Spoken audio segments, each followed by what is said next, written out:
Le choc sourd d'une rame contre le bord, l'odeur de l'eau froide et salée, et une question que les historiens débattent encore à ce jour. Qu'est-ce qui poussait des milliers de Nordiques à quitter leur foyer et à se jeter dans des mers orageuses, sachant que chaque raid pouvait être le dernier? Non pas des chiffres, mais une sensation. Vous vous tenez là, sur le rivage, le vent fouette votre visage, et quelque part à l'intérieur naît le même sentiment qui les poussait en avant. Mais il y a un détail qui ne deviendra clair qu'à la toute fin de cette histoire, et il est capable de bouleverser la perception des motivations des Vikings.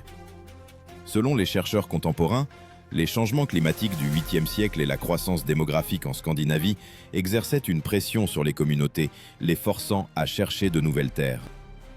Les fouilles archéologiques en Norvège montrent que le nombre d'exploitations agricoles augmentait effectivement, tandis que les terres arables restaient les mêmes. Ces faits dessinent un contour aride, mais une image l'anime bien plus vivement, comme si tout le pays était devenu une barque exiguë, où chaque nouvelle personne poussait l'autre toujours plus près du bord tumultueux. Ce sont précisément ces expéditions sur de longues distances que l'on nommera plus tard de longues traversées sur des kneurs. C'est ainsi qu'on appelait les grands navires marins, capables de résister aux vagues et de transporter personnes et marchandises. Mais d'abord, ce n'est pas le terme qui importe, c'est l'essence. Une immense flèche de bois fendant le vide océanique, et seulement ensuite le mot kneur. Pour comprendre les prémices, il est également important de prendre en compte les mécanismes sociaux. Les historiens écrivent que les Vikings avaient un besoin vital de statut, lequel s'obtenait non par des mots, mais par des actions. Dans les sagas nordiques, il est mentionné qu'un jeune homme ne pouvait pas espérer de reconnaissance tant qu'il n'avait pas fait ses preuves. Mais les sagas elles-mêmes ont été écrites bien plus tard. C'est pourquoi les chercheurs rappellent, les faits y sont entrelacés de légendes. Cependant, les archéologues confirment que les stèles funéraires, avec de riches sépultures, apparaissent précisément là où se trouvaient les centres de commerce et les routes maritimes, ce qui signifie que les raids réussis apportaient une réelle richesse. Une vallée étroite, un sol pauvre et des jeunes hommes pour qui il est vital de montrer leur force créent l'image d'une corde tendue. Un seul faux mouvement, et elle éclatera, se transformant en un torrent impétueux qui jaillit vers l'extérieur. Mais pour comprendre comment précisément ce flux a trouvé son chemin, il faut observer comment le premier coup s'est préparé, lorsque la mer commençait tout juste à attirer en elle les futurs pillards des mers. Avant que les longues ombres des navires ne se posent sur les côtes de la Bretagne et de la Francie, tout commençait par le silence d'un village nordique, où les hommes se préparaient depuis des années à ce moment précis du départ en mer. Les historiens écrivent qu'à la fin du 8e siècle, un système particulier de préparation des jeunes guerriers s'est formé chez les Scandinaves. Elle n'était pas formalisée, mais comprenait l'entraînement aux armes, la chasse, de longs itinéraires à pied et la participation aux travaux saisonniers. Les découvertes archéologiques sur les sites de peuplement montrent un grand nombre de pointes de lances d'entraînement et de boucliers en bois, utilisés spécifiquement pour les exercices et non pour la guerre. Le fait est connu, mais la sensation qu'il procure est bien plus forte, comme si tout le village ressemblait à une forge, où chaque jeune homme se chauffait lentement jusqu'à la bonne température avant d'être relâché dans le monde. Le principal instrument de formation était appelé les huskarls. Ce sont des guerriers rotonnaires expérimentés qui formaient les jeunes. Mais d'abord, c'est leur rôle qui est important, pas le mot. Des mentors qui, tels des tailleurs de pierre, ôtaient tout l'excédent du futur combattant, et ce n'est qu'ensuite que résonne le nom même de huskarl. Certains historiens précisent que ce parcours prenait plusieurs années, et son aboutissement était la participation à des escarmouches locales entre clans scandinaves. Ce n'était pas une guerre à part entière, mais cela permettait d'acquérir une expérience réelle. Les récits mentionnent de tels affrontements, mais les détails eux-mêmes peuvent y être embellis. Les recherches archéologiques confirment des traces de petits combats autour des établissements, où l'on trouve des armes endommagées et des traces de sites fortifiés. Ils sont comme des cicatrices sur la peau du pays, montrant à quelle fréquence on y testait la force des uns et des autres. Mais un autre aspect est bien plus important, l'aspect économique.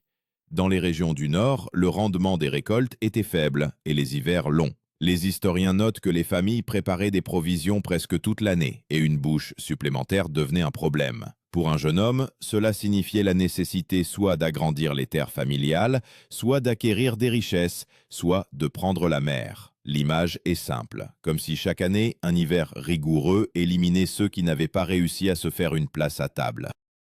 C'est à ce moment précis que commence à se manifester l'outil principal des futures expéditions.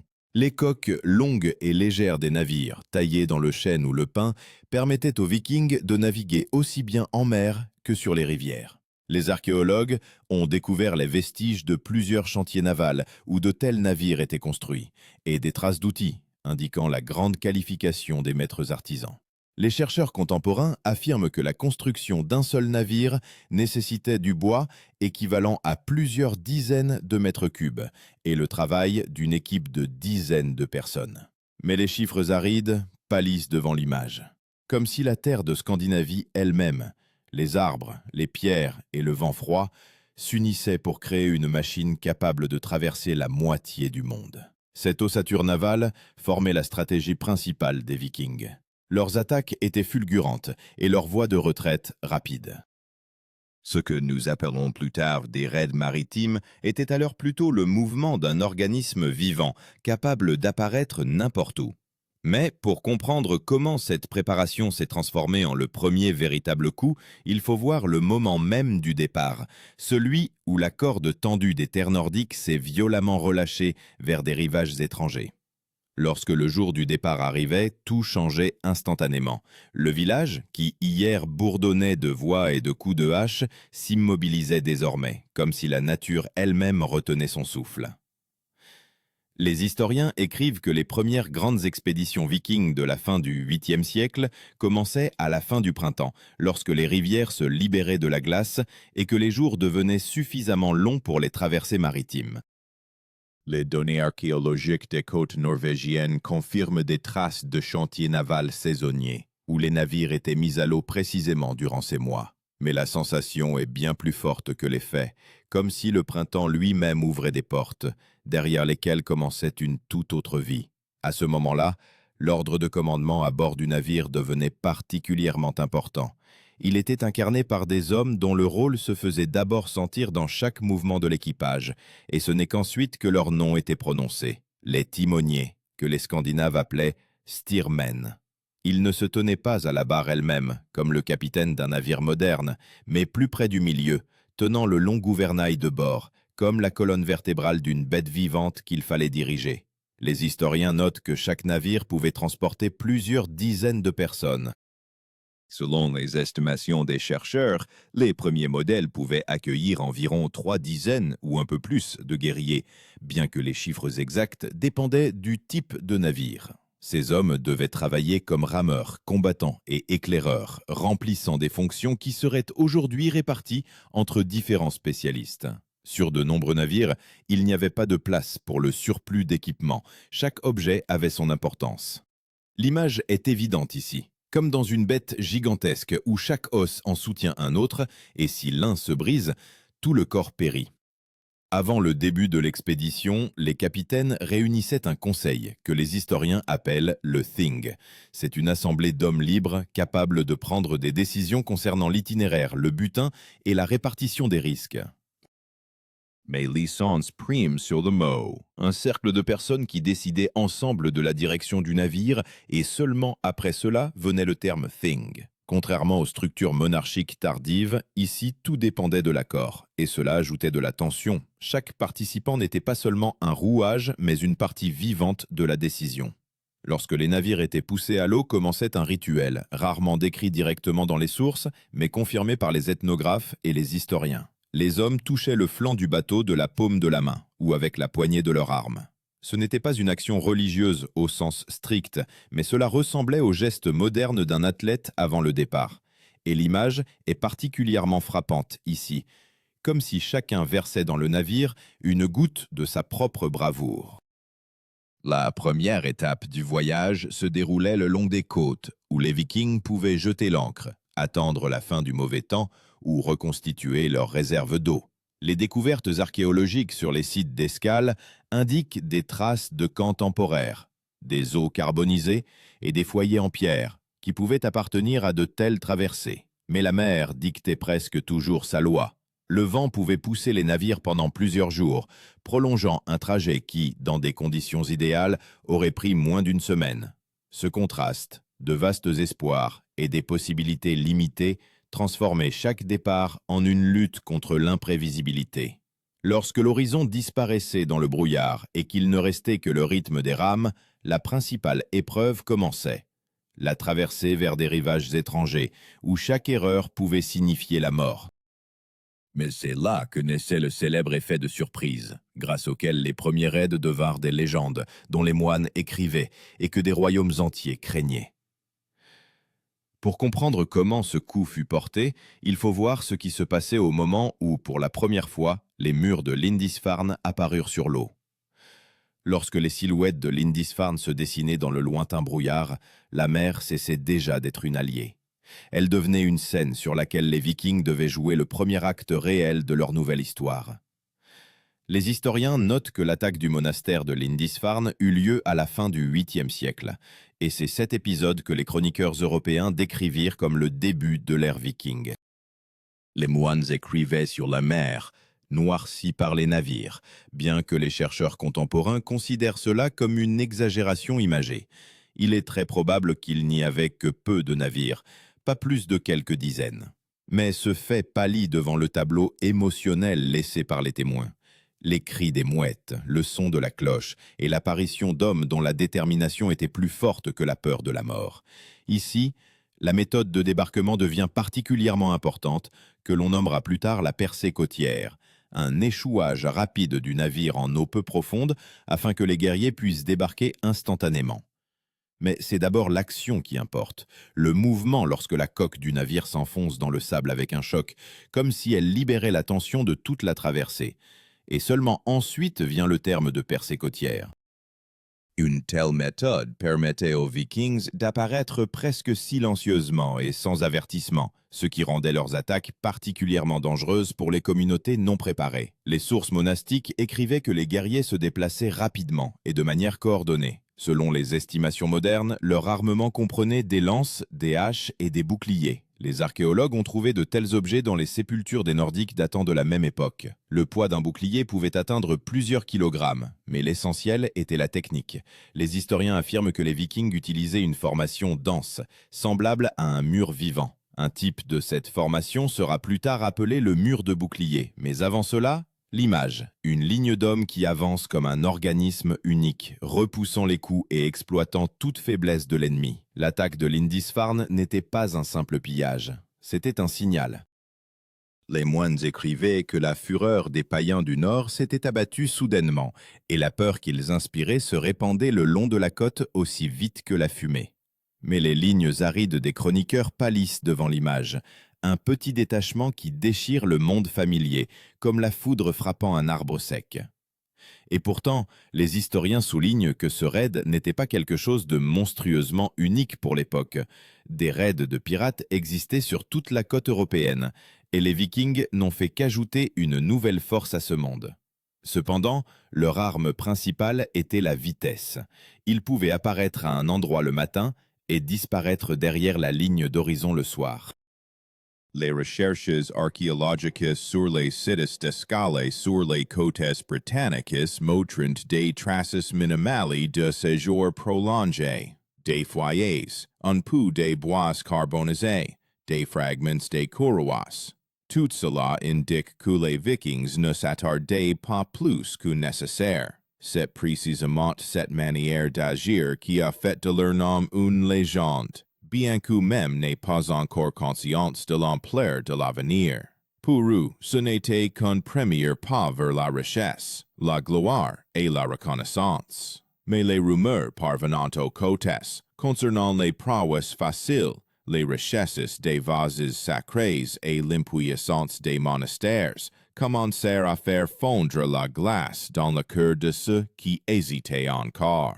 Ainsi, un nouveau flux d'hommes se préparait à prendre la mer, et les coups deviendraient bien plus puissants que celui que les morts de Lindisfarne avaient vu.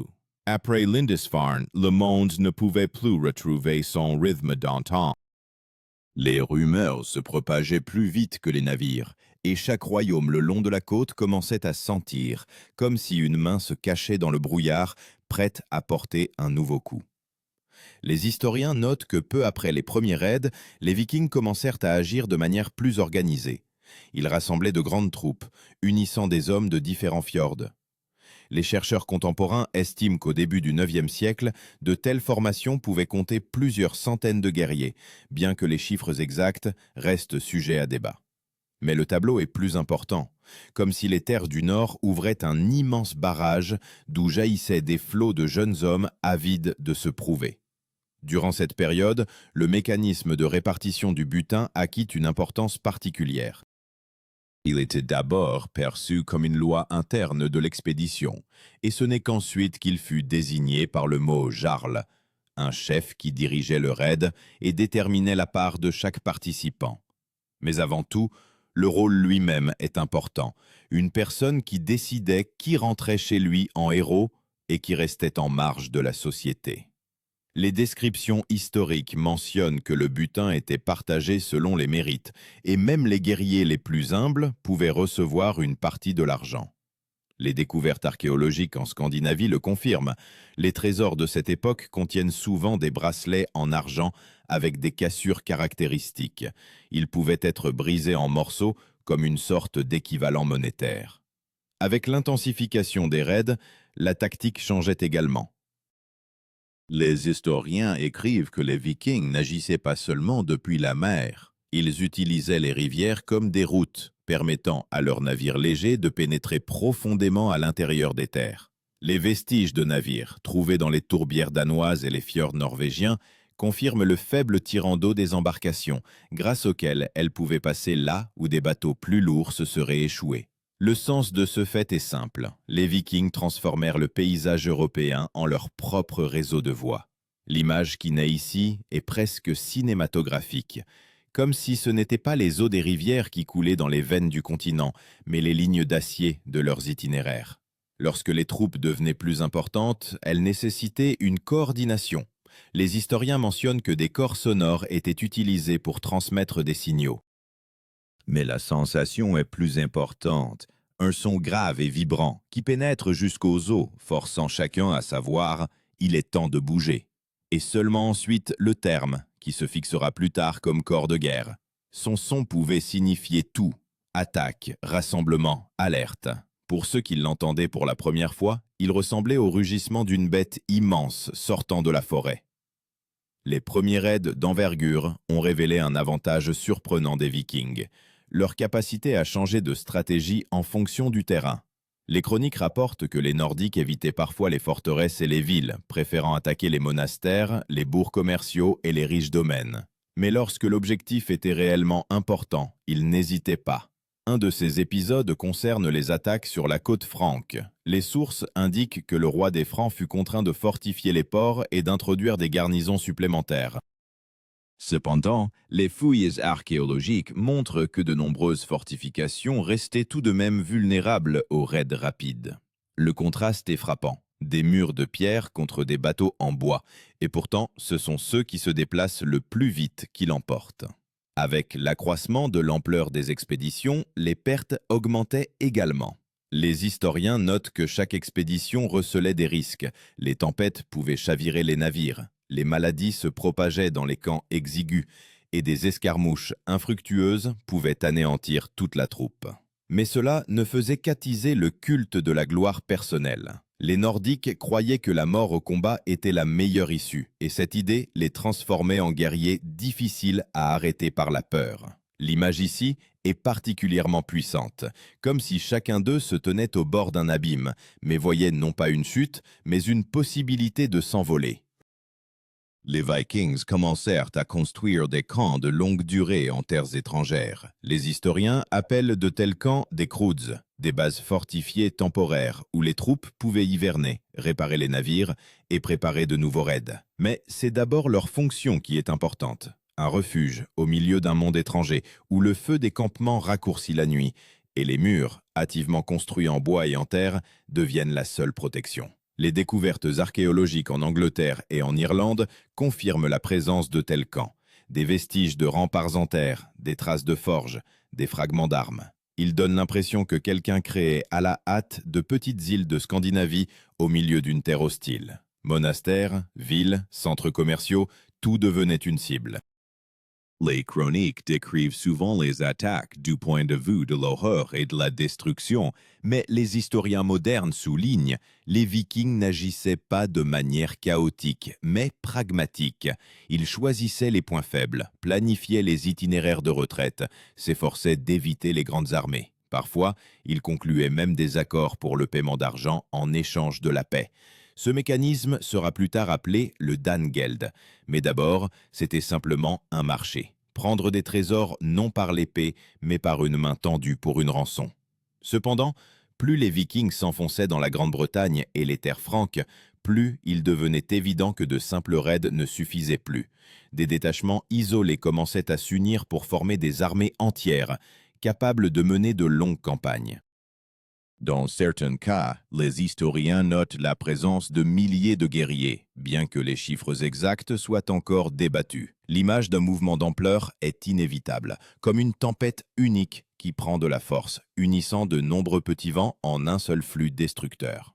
Et pourtant, même cette tempête n'était pas le point culminant de leur puissance. Une culmination les attendait, lorsque les Vikings ne se contentaient plus de piller les côtes, mais commençaient à conquérir des terres, à modifier les frontières politiques et à faire partie d'un monde qu'ils n'avaient auparavant qu'attaqué.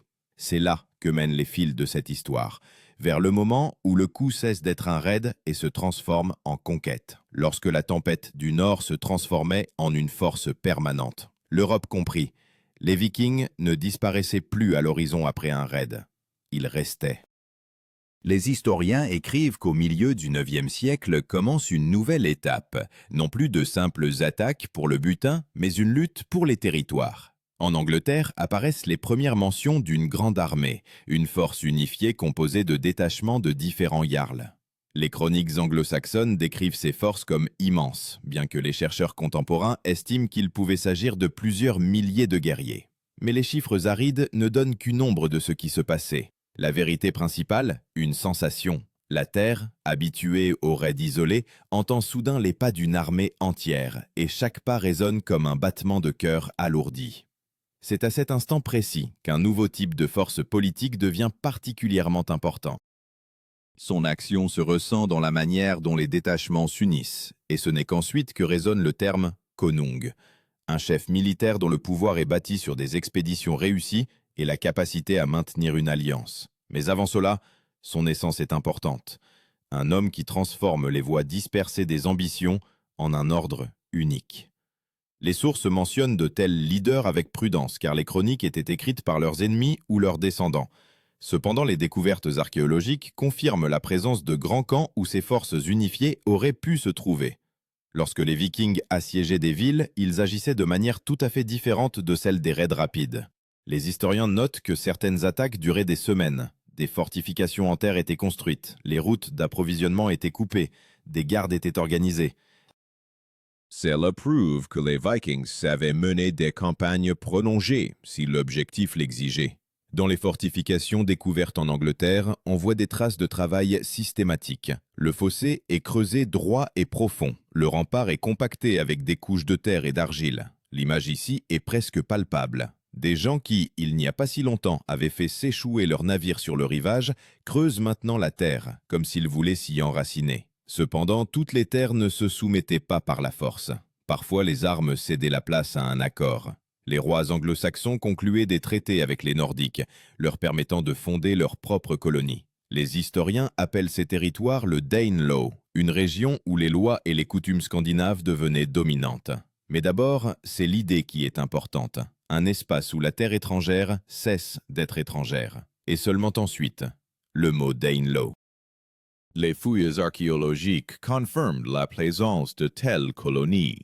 Des maisons construites selon des modèles scandinaves, des armes de forge locales mais de type nordique, et des cimetières où les rites funéraires diffèrent de ceux des anglo-saxons. Ces colonies modifiaient le tissu même de la société. Les Nordiques apportaient de nouvelles méthodes d'agriculture, des liens commerciaux et des compétences en construction navale. Les historiens écrivent que dans certaines régions, le commerce s'est animé, comme si le sang circulait plus vite dans les veines de terres habituées au calme. Mais avec cela, les Vikings eux-mêmes changeaient. Les données archéologiques montrent, après une ou deux générations, de nombreuses familles s'étaient entièrement intégrées, adoptant les traditions locales et créant des communautés mixtes. L'image ici est presque symbolique, comme l'eau qui fait fondre la glace, mais qui se transforme elle-même.